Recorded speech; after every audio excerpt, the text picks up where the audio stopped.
If you really loved Stolen Focus by Johann Hari, you're going to really like The Siren's Call by Chris Hayes.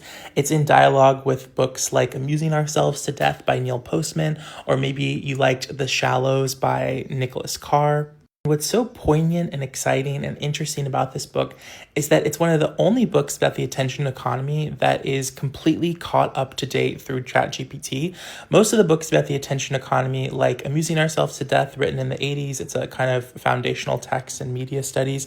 It's primarily looking at the way in which we've moved from a words-based society to a screens-based society and what has been lost in that process as we start relating more to images than we do to written text. But that's written from the vantage point of the 80s, right? So much has happened since then. So then you have a book like The Shallows by Nicholas Carr, which looks at, the rise of the internet and the rise of personal computers and Apple and Facebook, but it's published in 2010. So much happened after that. We had Instagram, we had short form video, we had TikTok, and then most recently we had AI.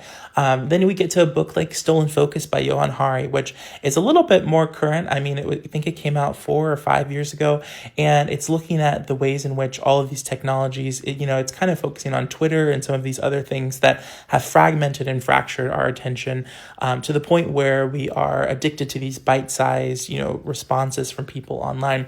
But then we get to a book like The Siren's Call, which I think is so interesting because it not only is completely up to date through the rise of artificial intelligence and AI and the way that large language models have completely infiltrated our lives, but it also has some really thoughtful ideas about how we get back to the world that we want, or how in tandem with all of the benefits of technology, we can still lead a very intentional life. I love what he has to say about vinyl record sales, the enduring kind of resourcefulness of the print book community to keep print book sales alive, and the thoughtful anecdotes he shares about the intentionality that was just inherent in the previous age, even just like 10, 20, 30 years ago, in which you had to make an intentional media choice because there simply wasn't the physical dearth of options available. So let's say you go to Blockbuster and you pick out a movie you're going to watch that night.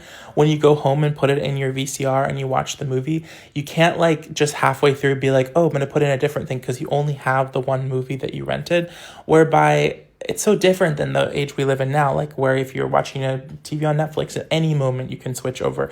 When you're watching a TikTok, at any moment you can scroll. And so I think what's so interesting about this book is it pays homage to this past life, and then it thinks about strategies that we can bring back into the current day and age. And I think it's also just sometimes comforting to understand what's been happening to us. And I think Chris Hayes does a pretty smart and thorough job at walking through exactly what's been going on for the past 20 or 30 years. Also traces through newspapers and so much more.